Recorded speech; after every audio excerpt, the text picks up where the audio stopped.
when I was talking to project manager, I was like, hey, out of transparency, like I have no idea what to rate myself. What is something that feels comfortable for you guys?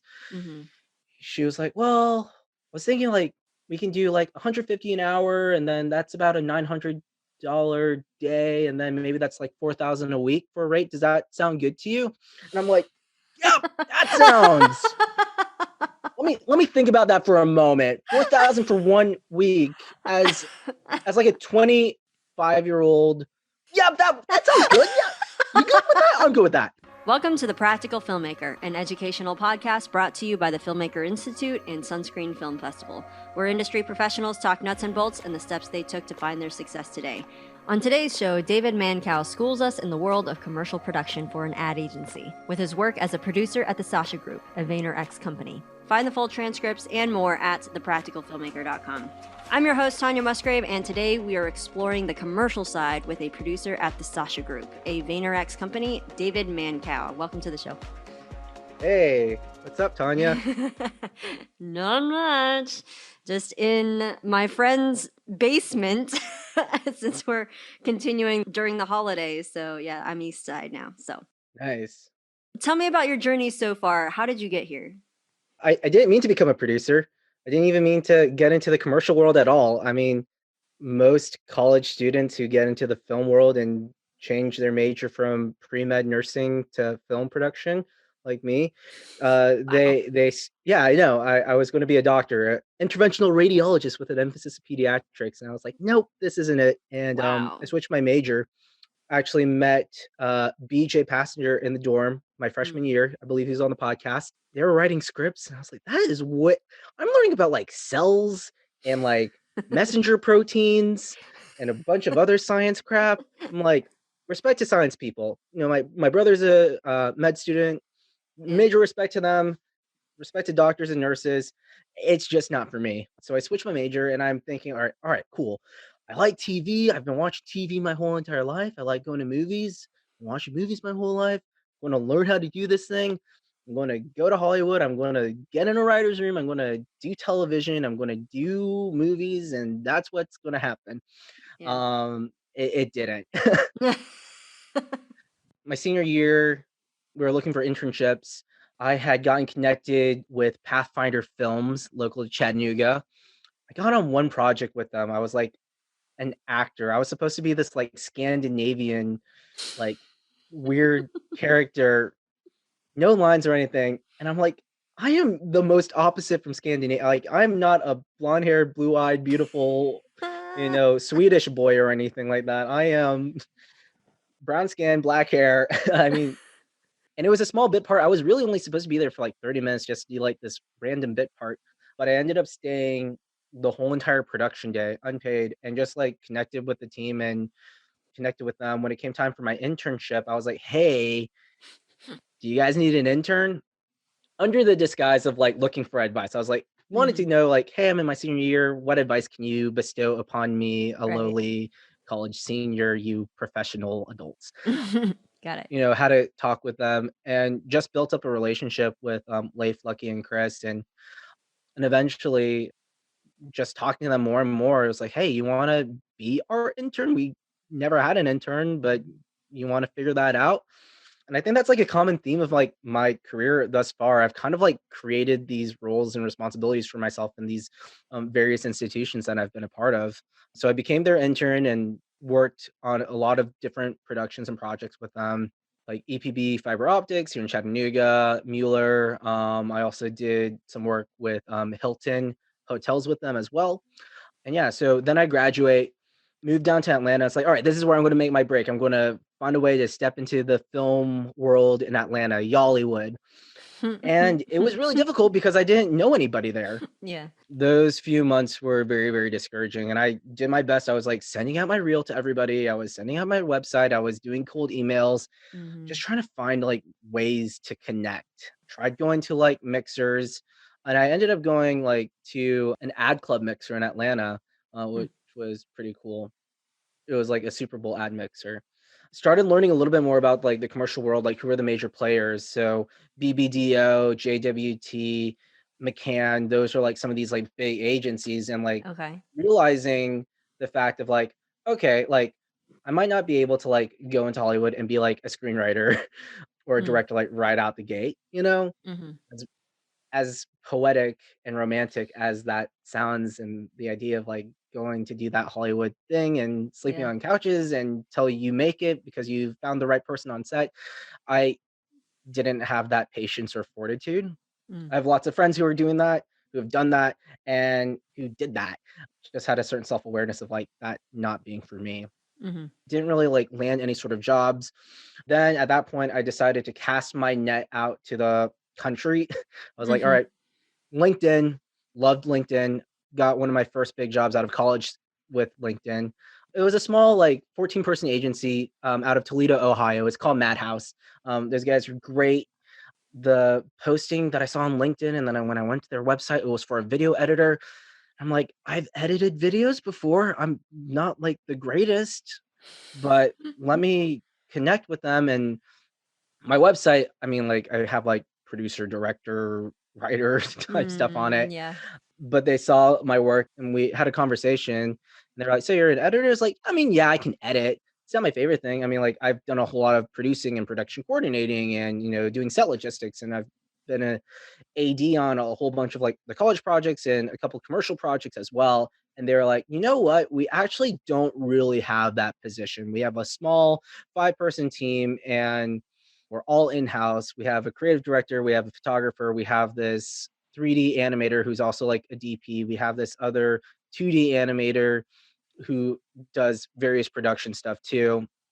We have a couple of like high school, college interns that are here for the summer as well, but they didn't have a producer on their team. So I was like, well, I can do that. Mhm. So I pack up my stuff and I moved to Ohio. I'm there for a year. Worked with worked with them, worked on projects for Owens Corning, Owens, Illinois. Those are some big manufacturers of like roofing tiles, Owens Corning. The Mhm. Pink Panther insulation, that's that company. They do glass, so Coke bottles, beer bottles, your salsa jars, So you're working Owens you're Glass. working with like product companies. Yeah, so these are Yeah. like these product companies, Mhm. and a lot of that stuff that we're doing was B2B based as well. So not necessarily like consumer facing, but how is that still facing within the industry? Like who are the contractors that are buying the materials? Mhm. Also did a lot of work in the educational space, higher ed, because apparently colleges want a lot of money. So we're making videos to support various universities' capital campaigns. Hamilton College in New York, in Catholic University of America.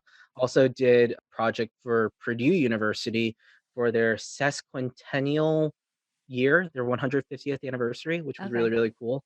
We needed to move back home. My fiance was back. We were planning on getting married, and we knew that we needed to be back in Chattanooga. We moved back to Chattanooga. I freelanced for a little bit. Through Pathfinder, through my internship, I got connected with VaynerMedia, which at the time was Nice. turning into Sasha Group. Yeah. So Okay. I met their senior project manager, formulated a relationship there, and freelanced a couple of projects with them. And eventually, she informed me that she had got a new position within the company, and she was moving back to New York. They needed a producer, project manager type person to help fill in the gap that she would be leaving with her new position. In March of 2020, I like signed all my paperwork to get onto the team at Sasha Group, and then we hit lockdown, and then Oh no. so it was like great timing because now I was able to get into like a big agency.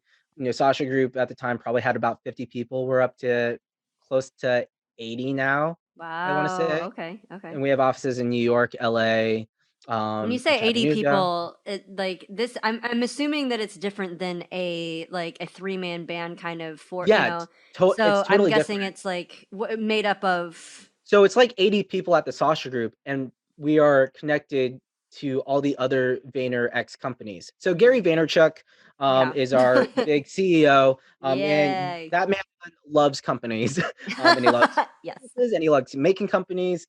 Mhm. So we're part of the Vayner X ecosystem. So we have brother sister companies with Vayner Media, Vayner Productions, Mhm. Vayner Commerce. Gallery Media Group, which does, publishing and stuff as well. And when you're taking into account the whole entire VaynerX, or the Vaynerverse, as I like to call Mhm. it, you have about, close to like 1,000 to 1,200 people, maybe even 1,500 people Goodness. worldwide, because there are Goodness. offices in APAC, or Asia Pacific, Yeah. in London. And recently we opened an office, a VaynerX office in Mexico City. Um, So, where does Sasha Group fit in within VaynerX Sure. then? So VaynerX has a bunch of different companies. VaynerMedia, they're serving more of these Fortune 500 companies. Jerry wanted to get back to the entrepreneurial roots, Mhm. where he came from. His dad, Sasha Vaynerchuk, big entrepreneur, immigrant story. If you don't know that, I Mhm. encourage you to like learn about Gary and learn about his dad. It'll really inspire you. A lot of people were coming over to VaynerMedia, and they just didn't have the budgets. They didn't Mhm. have $250,000 just to make a video.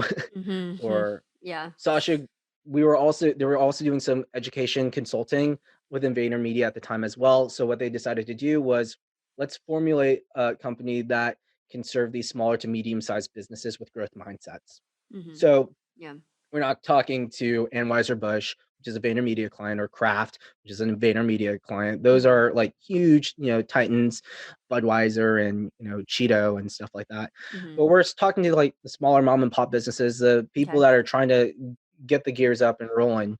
Um, so So you work with businesses like Old Smoky Moonshine and Whiskey, that's okay. another big CPG client that we have. CPG. Um, CPG is consumer packaged goods. Okay. So like, the chips, consumer packaged goods, Got it. just like All things right. that you can buy Okay. off shelves.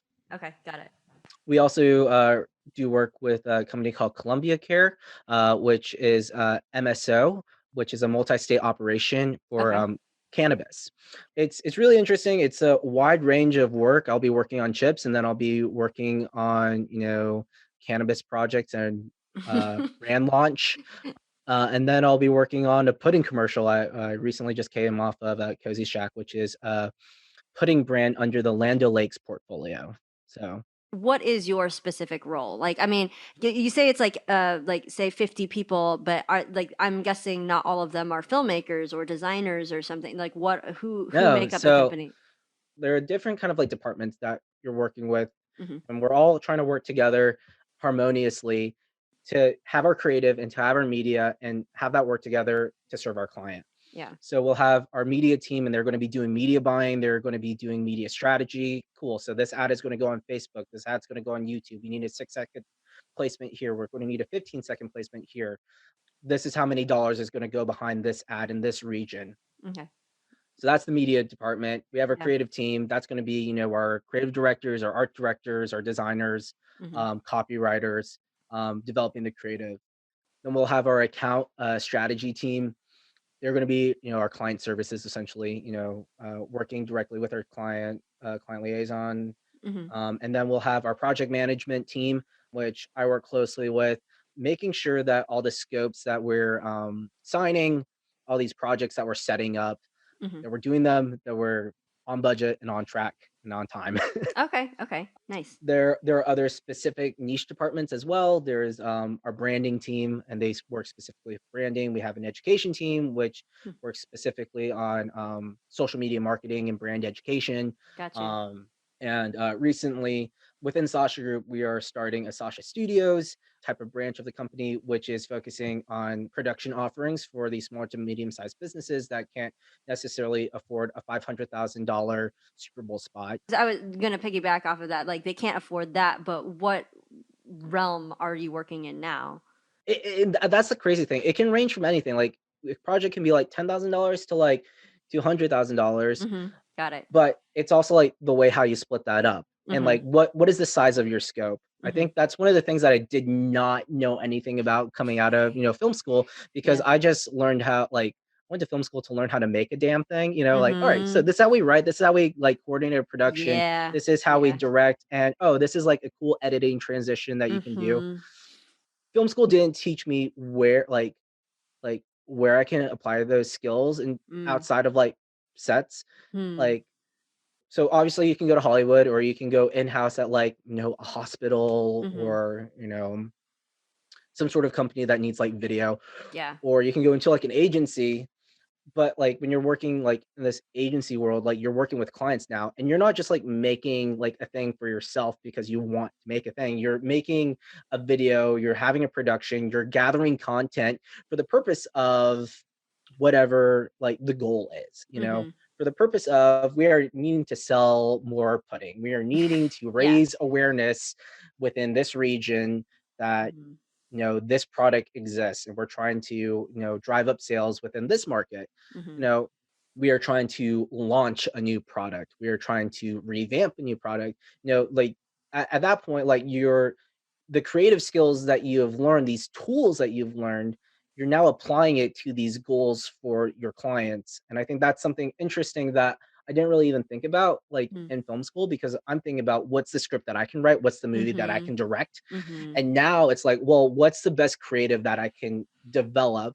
Mm-hmm. What's the best product that I can make for this, client Yeah, working that, within context of somebody else, as in for the yeah. majority of us, we're not going to be making our own things. We're going to be working within the context of somebody else's vision and how to contribute to that.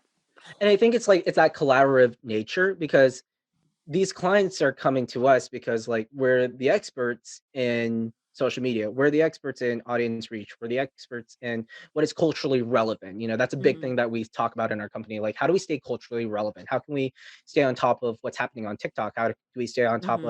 of the trends that are happening on Instagram and Facebook? And what platforms are going to serve our clients audience the best? And Mm-hmm. it's when you're making those content for these different platforms, it's different from making content that's going to be living on television, or that's going to go Mm-hmm. into your movie theater. Mm-hmm. That stuff you're thinking like, a 16:9 aspect ratio, or if you want to get like really fancy, like 2.31 or whatever.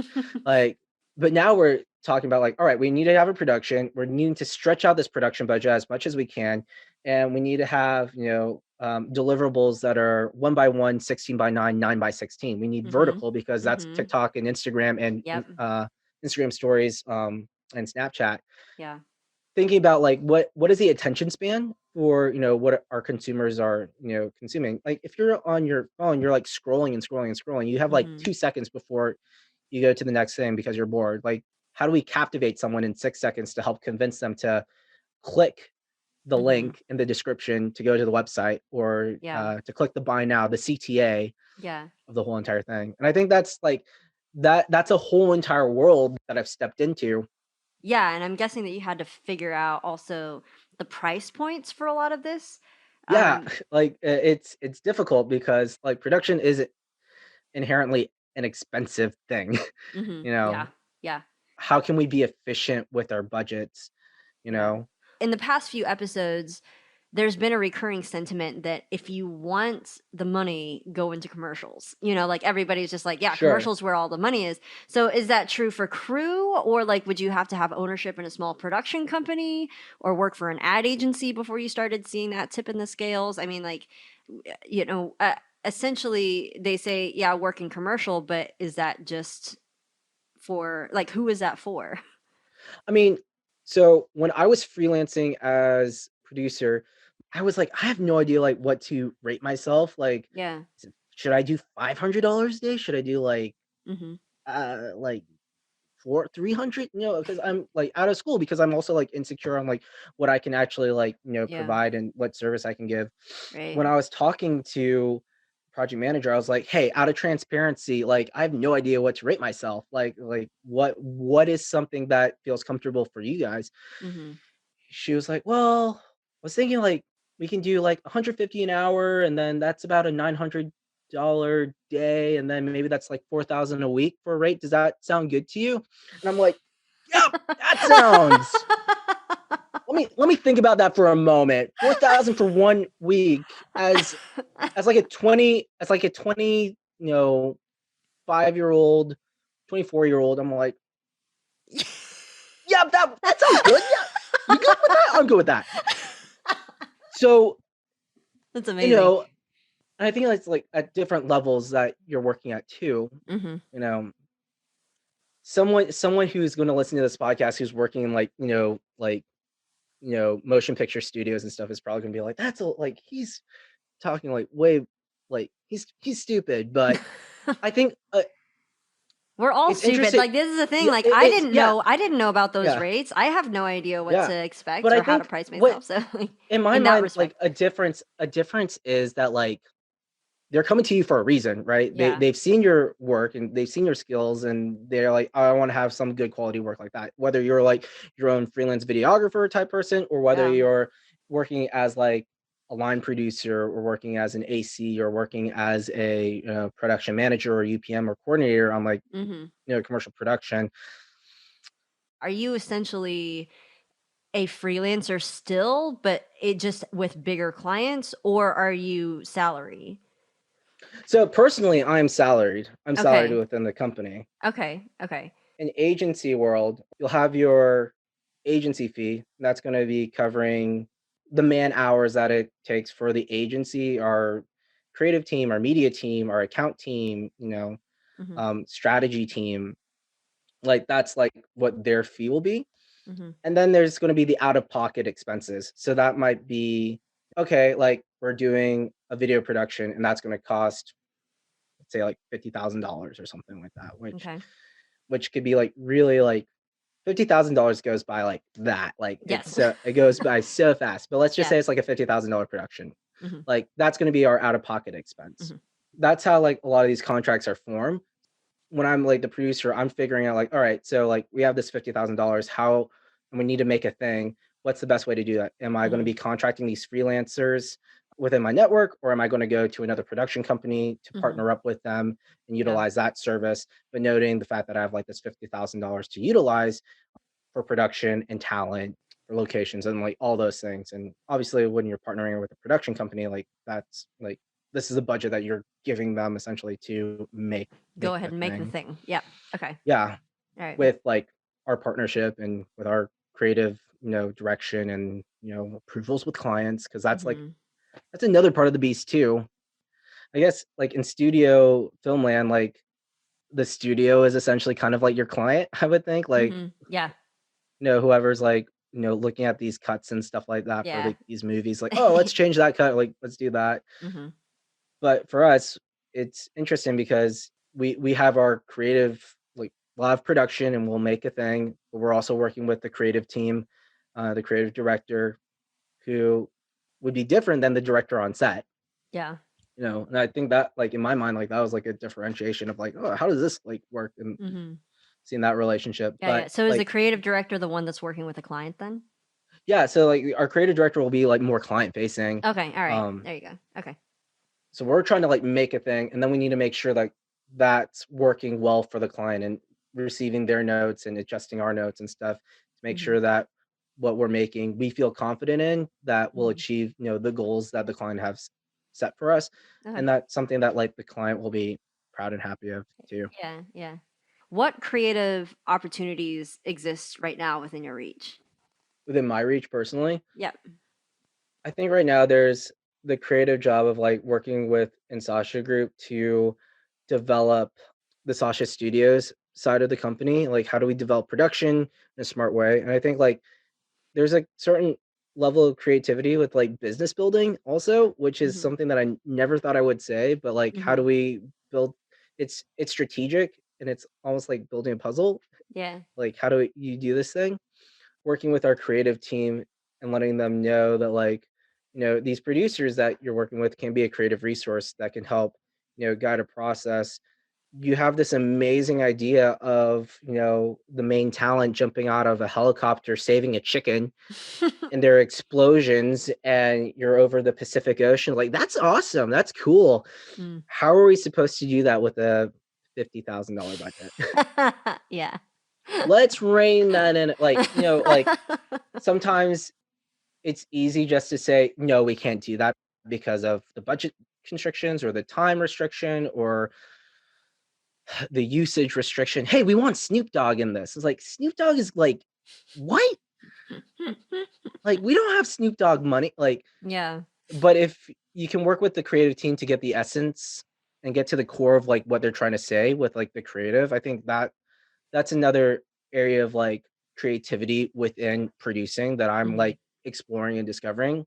Yeah, yeah. Are you Oh, still actually wanting to transition, or is that, like, not a thing anymore?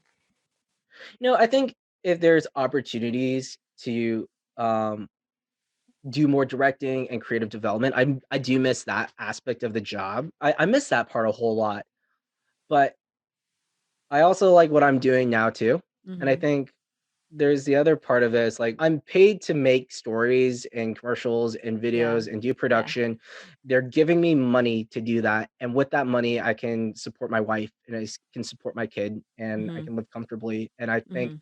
that's something like I didn't think I would be ever like, I did not know how that would pan out, like going into this, world of like filmmaking. People Mhm. can make money, people can make a lot of money. Mhm. You also know people can not make any money. Yeah. Yeah, And I yeah, yeah. think the want of wanting to be a director and writing and doing creative development, whether that's in the Mhm. commercial space or if that's eventually like transitioning into like a narrative film television Mhm. space, Mhm. that'll be cool. But like I think the biggest thing right now that I'm like learning is like how do I be content within my journey and Mhm. acknowledge the fact that I have come this far so far. Mhm. Absolutely. And I think that's really huge. I turned 28 this year in 2 months, and I graduated 2017. So I've been out in the professional world for 5 years, and for me to already within 5 years get to where I'm at and Mhm. worked like made like 3 jobs for myself at, Pathfinder, Madhouse, and there's kind Yeah. of a position open already at the Sasha Group, but like carve that and develop that into what I'm making it now to be Yeah. more of like this producer position and taking a moment to step back and be grateful of like where I am in the journey, I think is really huge Yeah. for me. Yeah. Gary Vee is our big CEO, face of the company and everything. And if you see any of his content on Instagram or YouTube, he's always swearing, but, like, one of the big things that he's always saying is, like, "You're young as F." Like, he's always saying that. It's Mhm. like, you can Yeah. be 20, you can be, like, 30 and still be young as, like, or, like, 45 and you're still young, and you Yeah. have, like, 20 other like, 20 years ahead of you. And I think for me, like, the big lesson that I'm, like, learning right now is, Mm. like, how do I be content of where I'm at, Mm. knowing that I have the rest of my 20s, Mhm. all my 30s, all my 40s, all my Yeah. 50s Mhm. to keep on working on this thing that is a career. Yeah, You know, absolutely. I think there's a hunger that, like, when you're out of school, you like want to just do everything and you want to just be like consume, like work hard, grind hard. And I think those are important and great things. Mm. But at a certain point, I think it's also important just to be like acknowledge the fact of like what you are doing and like I'm 27. I'm not going to be a director of a feature film like that. Like it has happened in the Yeah. past. People Yeah. have done it. Yeah. Those Yeah. are those are unicorns. Yeah. And Yeah, Sydney, you know? right, yeah, Yeah. like yeah, my like I graduated, or I didn't graduate with her, but I went to school with Sydney. It's like, yeah, awesome, that's great for her, Yeah. and she was able Yeah. to find a way to do that. But Mhm. I have a whole bunch, like many American students, I have a lot of student debt, right? Mhm. It's interesting now because like everyone's like, "Yeah, you don't have to go to film school. You don't have to incur debt." But for me to get where I am, I had to kind of incur that debt because I didn't Yeah. even know that like filmmaking could have been a viable like career path like when I Yeah, was in yeah. high school, and Yeah. I stumbled upon that. But like I graduated school, I want to say at least like 70 to 80,000, if not more. Oh, my stars, yeah. And that's private loans and federal loans. So at Sallie Mae. And Mercy. so, you hear these stories of these college students that are like leaving to go to LA and like trying to work on, productions and PAing, and they're sleeping on couches, and like that's already difficult. LA is already expensive, Mhm. and then you have to tack on the fact that you have to do $500 a month, if not Mhm. more, on student Yeah. loans, like in my case at least. Dude, yeah, If one I of bu- my friends, yeah, it was like $1,200 every month. Like, that's rent, you know? Say I'm like in LA, like I have a friend right now, he has like a one bedroom like he has one bedroom and like in a house essentially, Yeah, and yeah. he's paying like $1,000.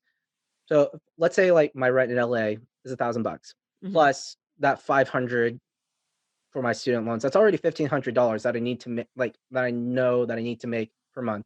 That's Yeah. not including any of my like living expenses for food or gas Yeah. or any other bills that I might need to pay. And I Mhm. like, people freaking do it, man. Like Yeah.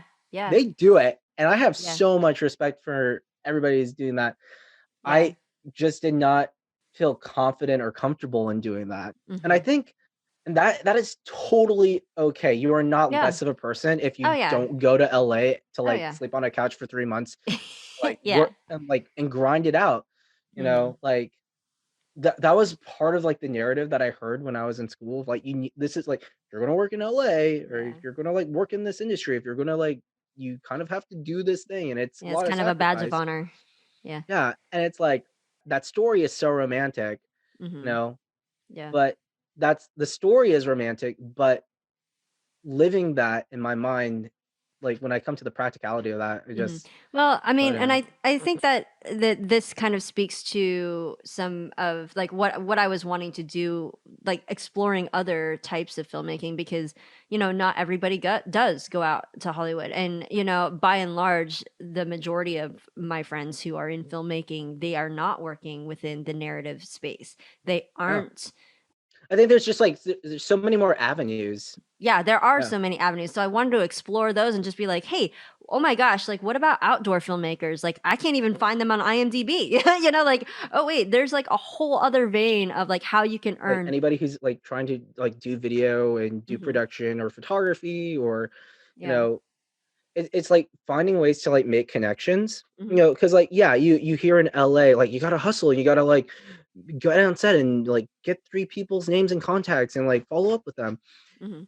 And sure, like, but that's also the same in like other people outside of Mhm. like to other people. Like you don't just have to talk to production people, Yeah. to get job. Like if you can like connect with agencies at your like in your hometown. If you live in Denver, Colorado, there's Mhm. like a whole bunch of agencies there, and like see if you can like find a way to connect with like a creative director or a project manager or an account lead. So where would you connect with these people? Sure. I mean, there's cold emailing, Mhm. which You just kind of like Google you know, ad agencies and just kind of yeah, email. Okay, yeah. like What person? What person would Google your I ad cold agencies. email? If you're a person wanting to work in production, see if they have like a producer on that, at that agency and connect with the producer because the producer is going to be doing a bunch of that production coordination Mhm. and they're going to be the ones hiring PAs to directors to production companies. Yeah. Okay. Yeah. So I think from a practicality standpoint, if you want to like find work, see if you can get connected with like the producer Okay. Yeah. at an agency. Okay. If you want to understand more of like the creative development of the world of Mhm. like what does it take to make content for a company or a business, Yeah. connect with the members of the creative team, senior art directors, associate creative directors, group creative directors. See if you can like find ways to connect with them because they're going to be able to have the insight of like how do you get on like that creative path and how do you like Mhm. develop content and stuff.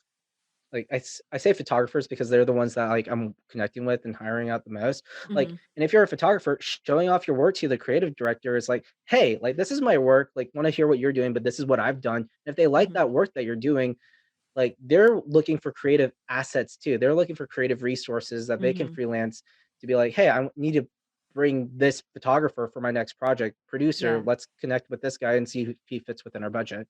Okay, If you so want to, I actually have a question on that. I used to be a photographer, and I went to it was a PPE in New York. It's Photo Plus Expo, and they have it every single fall. Mhm. And or I don't know if they do it anymore, but there's two main things. One was in Vegas every spring, and the other one was in fall in New York. And they had a panel of all of these ad. I get like they're all creative directors of magazines more than anything else. So photography, we were all photographers there, and asking like, oh, how do I get on the cover of these magazines? And I think every year they maybe had one actual like $50,000 shoot, or maybe $100,000 shoot. And it might have whoever, Taylor Swift on the cover, that kind of thing. But I still remember the lady saying, like, every single morning when she came into her office, she completely cleared out her inbox, as in, like, she selected them all and deleted them. Like, because so many people were emailing her about like, hey, Sure. look at my stuff, look at my stuff. So what would be your advice to kind of cut through that? Or if it, like, do they have in-person stuff, especially now, like, are there functions? Is there like an online hub where people will go and see? Is it just like they scroll Instagram and find the stuff? Or Sure. I think cold emails, cold calls are like one of the first things, mm-hmm.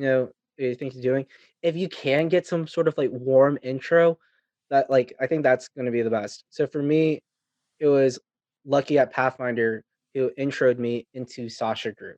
Ah, It yeah, wasn't me sending like a cold email yeah. or a cold thing. If you can get a warm intro, I would like utilize that. So like, Mm-hmm. and that's where like your network, like start with one, and that's how Yeah, you yeah. can get connected with more people, more and more people. Gotcha. When it comes to like, finding like you don't have any network connections, that's hard to do. And I think like at that point, trying to go to as many of like those mixer events as possible, Mm-hmm. you Would you know, find those like like I don't there know. used to be like Ad Club, like AAF, American Advertising Federation. I think Okay. that's what it is. AIG, I think that's like for a graphic design like group as well. Okay. Um, they had creative mornings once a month before the pandemic that happened in Chattanooga, which was really awesome because you're able to connect with more creatives Mm-hmm. within your immediate area. And I need to check back and see if that's up and running again. But that was like Yeah. really, really great. Nice. I was saying like, connecting with like the creative directors and like the associate creative directors. And if you are able to get in with them, great. But also realize kind of what you're saying, like those people also have like some of the most like taxing schedules, and they take so much of their time. Mm-hmm. Um, but a designer on the team might have like a little bit more time or flexibility to chat with you and Mm-hmm. doesn't have that like senior responsibility. A copywriter might have a little bit more of that. Like, I think that's something interesting too. Don't try to like go for like the president of like, a company of like 500 people, Mm-hmm. but see if you can go for it. Like, because if you get that, like, shoot for the moon, like, and if you land on it, great. Yeah. But like connecting with like mid level people, not necessarily just like don't focus just only on the senior people, but like connecting with like the mid level people too to see like what they're doing there, Mm-hmm. and ask for advice. That's like my biggest thing. Just like ask for advice and learn about them and build those relationships. Now we're gonna ask about some of the tools of your trade. Old reliable though. We're gonna go for the old one first. Knowing how to use spreadsheets, I think that's like the most boring thing in the world. It's like I remember in like high school, like I was taking like a spreadsheets class, and I was like, this sucks. I absolutely hate this. I'm in like spreadsheets every single day now, Oh my and like word! This summer on the feature, yes, absolutely. Spreadsheets, please. That's like like some. if you want to be a producer, understand spreadsheets and understand like budgets and like how do you make a good spreadsheet? How do you use like the functions? Like spreadsheets are like the biggest thing for me. Yeah, yeah, yeah, yeah, Learn how to make it pretty for the creatives so they can understand it, because they're more yeah, likely to look at a pretty thing than like a plain white spreadsheet with, yeah, you yeah, know. yeah. I think that's like the old reliable. So now for your favorite new gadget, one that revolutionizes the way that you work. As it relates to production, I think the other big tool that I love using is Studio Binder. Mm, It's a great online software, can help you break down your scripts, develops call sheets for you. You can put in your contacts in there, and mm-hmm, it'll also send out the call sheets, and then when you're on the receiving end, you can like confirm on there. That's very, very nice. mm-hmm. That's like my big thing. Tell me a story of when something went wrong and what you did to fix it or grow from it. One of the things I can think about, like, it's not like a specific story, but just having like a good contingency and buffer, because you want to be able to have that when something does come wrong. Mm-hmm. I try to budget like whatever like the full out of pocket production budget looks like. Mm, I'll try to tack on an extra 10 to 20% contingency buffer. mm-hmm. It's so unpredictable if you go over production days, Right. or you like need to have, when you're able to have like that buffer, you can like sleep a little bit easier at night, because let's be real, like if you're in production, like you're thinking about production 24/7, and you're going to be thinking about that even when the clock is off.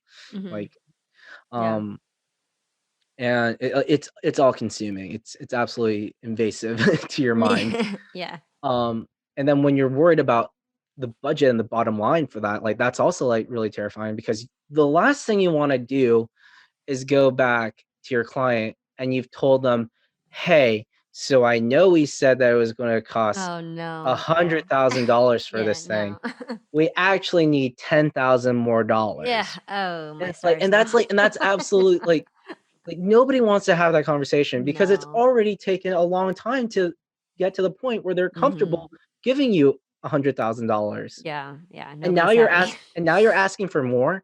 So Mhm. I would just go ahead, like for me, like just because like production is so unpredictable, Mhm. because you never know. It's like, oh, now the director wants to have storyboards, or now like we're needing more talent, or one of the talent got sick from COVID and now we need a Mhm. backup or whatever. Yeah. Like having like that contingency budget, and then also along with the contingency budget, I'd also say like have contingency plans. Mhm. Assume like if the talent gets COVID, make sure you have a backup talent Mhm. that is on standby on the day. Overages do happen, and I think like being able to clearly explain to the account team, hey, this overage is happening, this is why it's happening, you Mhm. know, and having them understand that, and then they can have a conversation with, the client. Yeah. And that's good too. There's definitely a story in my mind, and I don't know if I want to share it or not, but I think like there is a I was Now working I'm on a super curious. yeah.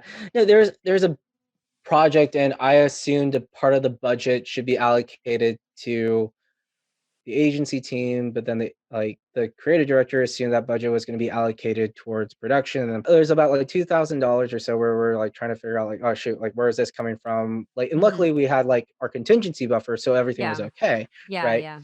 But if we didn't, it would be like, oh no, like Mhm. there's, when you're working on a project and it's like, $200,000, you're trying to make every single one of those dollars work really, really hard for you. Yeah. 2,000 is a whole lot of money to like, Yeah. you don't want to just throw it away. It's not like, oh Yeah. yeah, No. it's like a candy bar that I'm going to put at crafty. No, like that's Mm-mm. like $200,000 that can be reallocated for production design in front of camera for Mhm. 2 more extra days of color, or, Mhm. Mhm. like Wait, 200,000 or 2,000? like Okay. $2,000, because like, Okay. yeah, yeah, Okay. $2,000 out of like 200,000. Yeah. Yeah. Got it. Got it. Got Yeah, yeah. it. No, So. man, I want to meet the colorist who charges $200,000 for 2 days. Me too. I want to Like, be that yeah, guy. So just bump up the actually, contrast a little bit, I, just a little bit more. just put a Perfect. lot on it. It'll be Yeah, it'll yeah, be fine. yeah, yeah, yeah, yeah. That's Instagram that. filters. Yeah. So we have a listener question from our Instagram at Practical Filmmaker. What is your biggest challenge or obstacle in working with clients? You've learned some things like only 2 rounds of revisions, so like that kind of thing that maybe from a design perspective, but they were wanting to know kind of from a film perspective. Interestingly, like whenever we write our scopes, we try to say like 2 rounds of revisions also. Working with clients is interesting.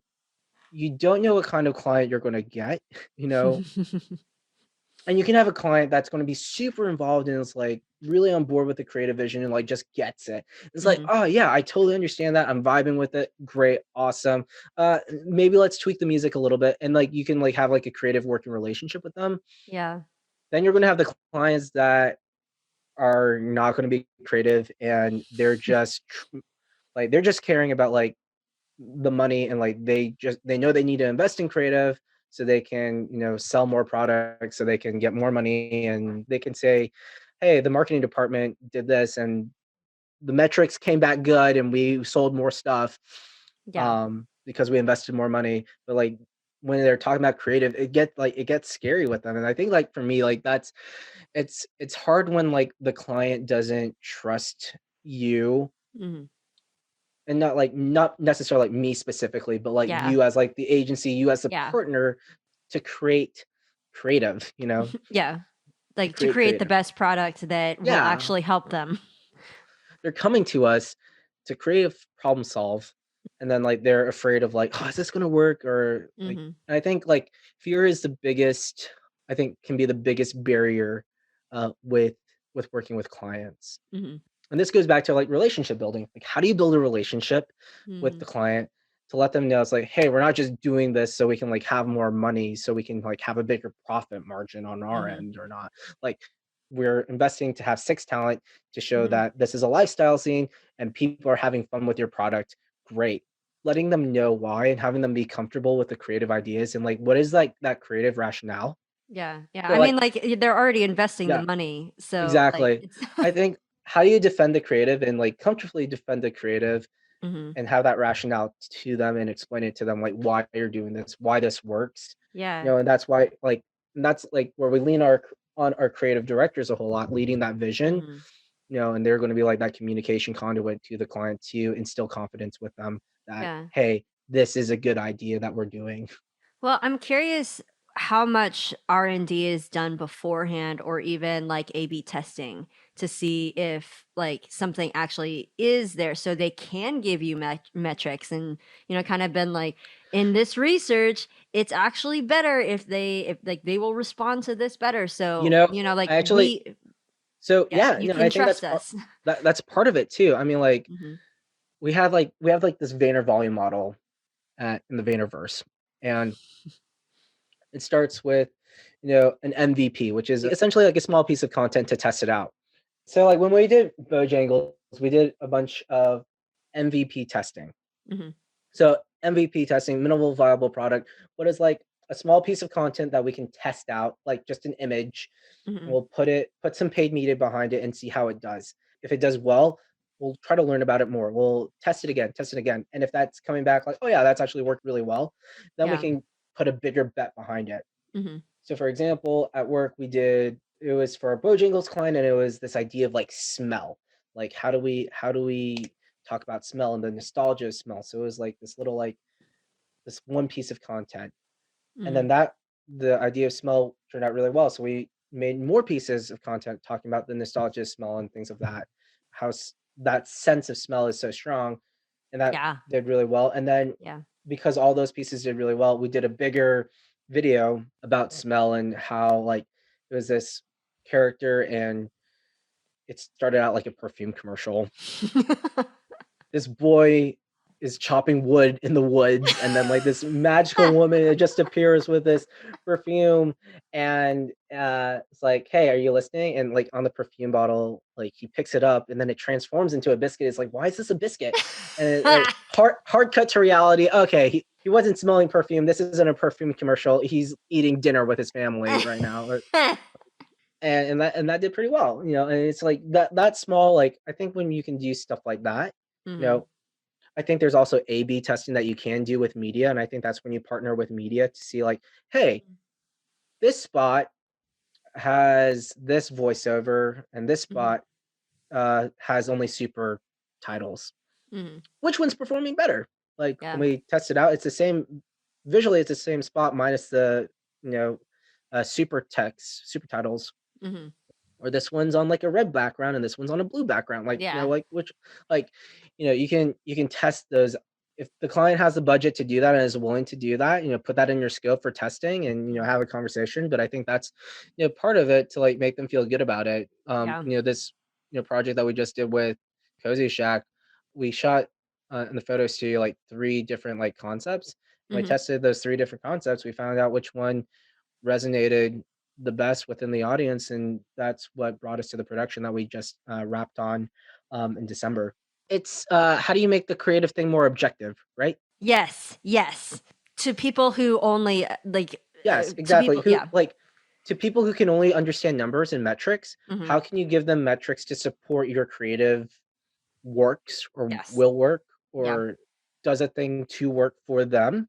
Yeah. I think that's just like that's huge and that's so important. So, what question should I have asked you? So here's a fun thing that like I'm seeing a trend of like I think some of these commercial companies, these advertising agencies are like wanting to have more of this like filmmakers, these creatives like in house. Really? Because like I like Really? so VaynerMedia, we ended up this is before my time. So like there's VaynerMedia and they saw like the need of production and eventually they created Vayner Productions to serve the needs of the production needs for VaynerMedia. Yeah. Now it's the big production arm of the VaynerX company. Yep. I have friends that have worked with another agency in town called Humana, and they at first when they started, they were like working with a production company to make stuff, and they started making their own stuff and bringing the production within in-house. I mean, Mm-hmm. that's kind of like what we're still doing at Sasha Group. Like even as part of like this Vayner company, we're making this Sasha Studios, and we're bringing like this production arm in house to like be a arm of Vayner Productions that's Yeah. serving like the big Fortune 500s. Yeah. Like what can we do for like the small nimble types of productions, and that's what Mm-hmm. we're developing and figuring out in house. And I think that's interesting. Like, but even though like stuff is happening in house, we're still utilizing freelancers. Mm-hmm. I think it's Yeah. going to be hard. It might be hard press someone to be like, hey, we need like an in-house DP at an agency, Mm. or we Mm-hmm. need an in-house director. Yeah. Yeah. But Yeah. I think I'm seeing like more and more editors like being Mm-hmm. in-house at Yeah. places, Yeah. Yeah. Yeah. you know, Mm-hmm. because people are needing post stuff all the time, So, how do people find you or follow your work? This is your shameless plug up. like connect with me on LinkedIn, David Mancao, Mancao. And yeah, connect with me there, send a message, utilize LinkedIn. I think that's a really powerful social media tool that is underutilized, especially in Yeah. the creative community. I think like the creative community, we assume that LinkedIn is just for, businessy people. Yeah. And, there's a lot of businessy industry talk, but Mm-hmm. remember the businessy people are the ones that are having like, they have the money conversations. Mm-hmm. They might be potential clients. They might Mm-hmm. be potential employers. Well, David, thank you so, so much for all of your Yeah. insight, pulling back the curtain on commercial filmmaking, because I mean, I certainly didn't know like 90% of the stuff that you said. So it was awesome. Yeah. If this helps somebody figure out what their careers look like, then I'm totally for that. If you enjoyed this interview, follow us right here and on Instagram. Ask us questions and check out more episodes at thepracticalfilmmaker.com. Be well and God bless. We'll see you next time on The Practical Filmmaker.